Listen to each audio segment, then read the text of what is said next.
Okay, so I'm gonna go ahead and get these few things out of the way. I know camera quality is terrible. I'm using an Android phone. Two, so don't comment I'm overweight or I'm fat. I know. We're actually working on that. Let's see, is there anything? Oh, yeah, my hair's wet. Just got out of the shower. So, here we go.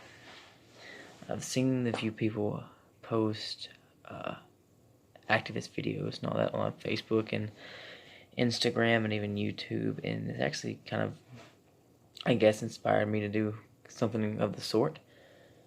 This YouTube channel is going to be about my, um, if that's going to go off a lot. My phone's messed up. I'm sorry if you heard that.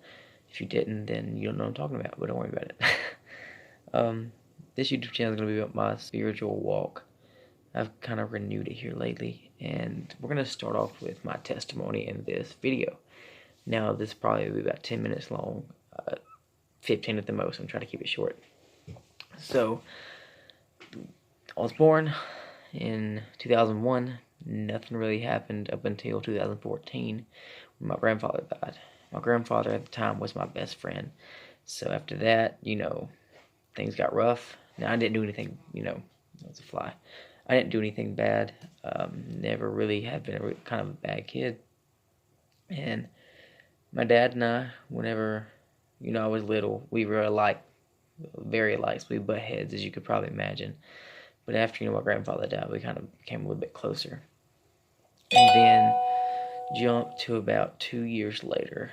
So in 2016, the day after my 15th birthday, my father passed away from an aortic dissection. And if you don't know what that is, it's where your aorta, so one of the main pumps of blood the main blood pumps, to your heart, comes off of your heart and you basically bleed out. It was a freak accident. It's nothing genetic, so hopefully, the same will happen to me. But yeah, that happened the day after my 15th birthday. And we're all still struggling with that. It's been 2 years. Like I said, 2016 is obviously now 2018. So we've been struggling with that. So since then, I've been kind of angry with God and not understanding why it happened the way it did. And I still don't. I can't say that I do because, everything's in His hands and everything happens for a reason. I know that sounds very cliche, but it just kind of has to be something you accept, because if you don't accept it, then you're going to be miserable.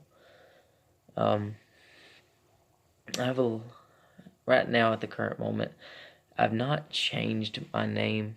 I went from going by my middle name to going by my first name, which you see now is Samuel, if pay attention to the name of the channel. So I would be addressed as Samuel. I'm going to show this to some of my friends that I've known for a while. So if you call me Landon, not a big deal. But Samuel is what I would love to go by. And I'm doing this because recently I've been treating Christianity and church as a second option. I'll get to that later. And as I talked to my friend Amy about 3 weeks ago about how I wanted to change. And I just never got on it. So now me kind of changing my name is, what is the word I'm looking for? Encouragement, I guess, or inspiration. There we go. Inspiration to change myself, because I've changed my name. Gotta change everything else now, right? So, yes, that's what I'm working on now, and this YouTube channel is gonna be how I'm going through it. But going back to the whole testimony thing. By the way, that little dinging, if you keep hearing it, I promise I'm gonna get that fixed. I'm gonna actually get a camera. Everything's gonna be good. But 15 years old, Dad passes away, right? That's right before everything happens, The day he died, the day after he died, we were supposed to go to get my permit, because 15 years old, you gotta get your permit, start driving, and be cool like everybody else. But obviously that couldn't happen. I believe he passed away on a Wednesday. He passed away on a Thursday, and I was gonna go that Friday to get my permit. So there's that.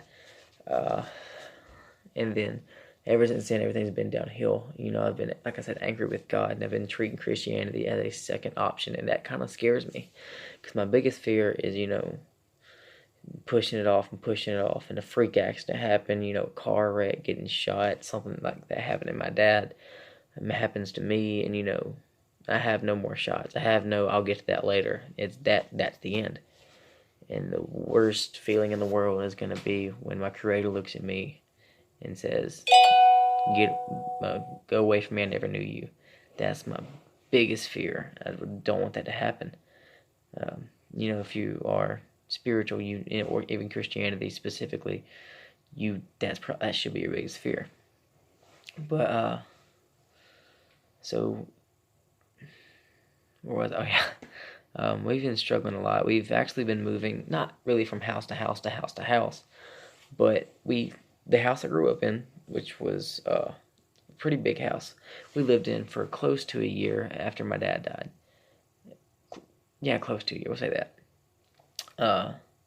And we actually moved out of it into the house I was basically from 4 years old and under.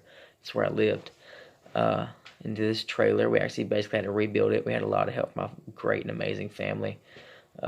We had to basically rebuild the trailer, and then we lived there. Well, while we were rebuilding the trailer, we lived with my aunt and my uncle, which is where we are now. My aunt, my uncle, my grandmother, and was like close to 12 of us living in 2 houses. So I guess we can say we're kind of Southern Full House. So we're living here now, but at the time it was just temporary, and we moved into the trailer. If you ever hear anything in my video saying the trailer, that's where I was born until about 4 years old. Then we moved to another house. But we moved into the trailer, and that literally lasted about 2 weeks, and we realized, what made that trailer so special. Well, at least it's the way I view it. I'm not sure how mom and my sister feel about it, but what made that trailer so special was having the whole family. And there was that one member missing. And when we're here, there's still a member missing, but we also have more comfort. So if me and my sister are out, hanging out with friends or something, mom's still there by herself. And that's really bad on her, and it's hard on my heart, because, that's the worst thing. I don't want my mom to be by herself, because it's, like I said, dad's gone, she has nobody else. So here she has my grandmother, my aunt, my cousin, my uncle, and we have a 6-year-old in the house and a 6-month-old in the house, so she stays busy if she's here. So, and honestly, I can honestly say the only thing getting me through this is, other than my family, my amazing friends, which are my coworkers. Only people I'm honestly friends with are my coworkers, people that I went to school with before. By the way, I'm homeschooled.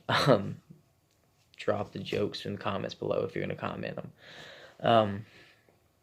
I am homeschooled, and whenever I left school, you get that cliche, keep in touch and all this kind of stuff, and I foolishly believed it, and I've yet to talk to maybe 5 people consistently from school.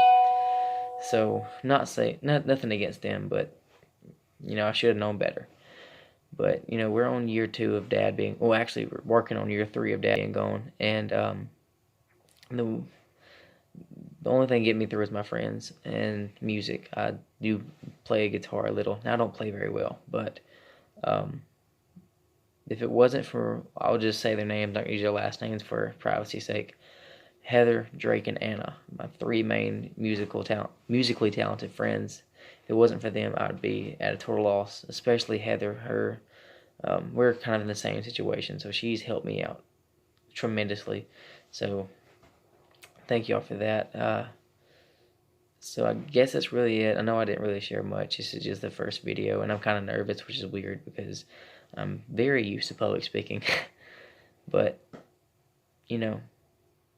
I hope this helps some of you guys, and just let you know you're not alone. People are going through some things too. Drop prayer requests. I'll be praying for you guys.